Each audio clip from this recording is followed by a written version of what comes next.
हर खबर पर होगी आपकी पकड़।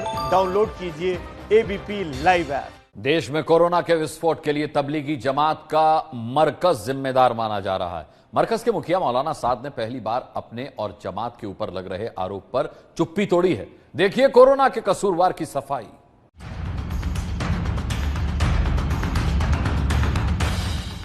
ये वीडियो हरिद्वार के आश्रम चौक का है। पुलिस और स्वास्थ्य विभाग की टीम जिस शख्स को पकड़ने की तैयारी कर रही है वो तबलीगी जमात का है। पिछले महीने जमात में शामिल होकर हरिद्वार लौटा था। पुलिस को जब जानकारी मिली तो इसे आइसोलेशन में रखा गया, लेकिन वहां से कल ये भाग निकला। बाद में पुलिस ने मार्बल की दुकानों के बीच इसे गिरफ्तार किया और अस्पताल पहुंचाया। इस तस्वीर को दिखाने का हमारा मकसद ये है कि इस तरह के कुछ लोग देश में हैं जो कोरोना से लड़ाई को कमजोर कर रहे हैं।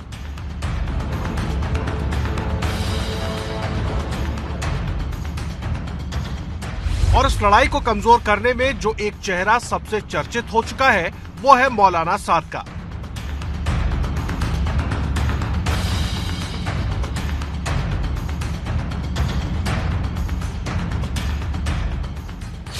मौलाना साद जिस तबलीगी जमात के मुखिया हैं, उस जमात पर देश में कोरोना को फैलाने का आरोप लगाया जा रहा है।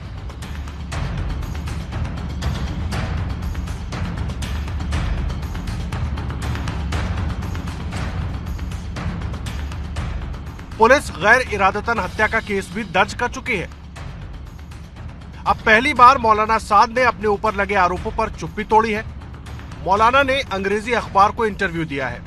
सवाल ये पूछा गया है कि क्या आप पुलिस जांच में मदद नहीं कर रहे हैं। जवाब में साद कहते हैं कि ये बिल्कुल गलत है। मरकज के 100 साल का इतिहास रहा है कि हमने प्रशासन का सहयोग किया है। सहयोग न करने का सवाल ही नहीं है। अब तक पुलिस से जो भी नोटिस मिले हैं उनका जवाब दिया गया है। मौलाना से यह भी सवाल किया गया कि आप अपने ऊपर लगे आरोपों पर चुप क्यों हैं। इसके जवाब में मौलाना साद कहते हैं, डॉक्टरों की सलाह पर मैं सेल्फ क्वारंटीन में था। पुलिस को मेरे बारे में जानकारी थी।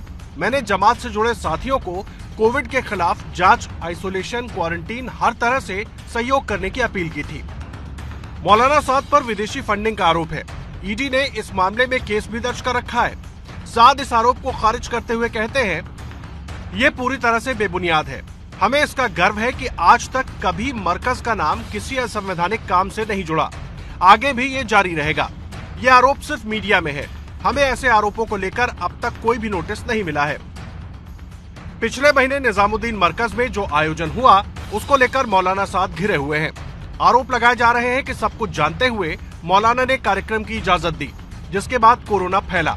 इस सवाल के जवाब में साद कहते हैं, ये दुख की बात है कि जमात से जुड़े कुछ लोग कोरोना पॉजिटिव पाए गए हैं, लेकिन जमात से जुड़े ज्यादातर लोगों की रिपोर्ट नेगेटिव आई है। क्या इससे कोरोना के लिए मरकज जिम्मेदार हो जाता है? आपको खुद से ये सवाल पूछना चाहिए कि देश में पहला केस कब रिपोर्ट हुआ, उसके बाद क्या कदम उठाए गए। मौलाना साद का कहना है कि मार्च में होने वाला कार्यक्रम पूर्व निर्धारित था, जिसके लिए दूर दराज से लोग आ रहे थे। फरवरी के अंत या 20 मार्च तक सब कुछ ठीक जा रहा था। फिर जनता कर्फ्यू लगा, जिसके बाद हमने कार्यक्रम को रद्द कर दिया और लोगों को निकालना शुरू किया।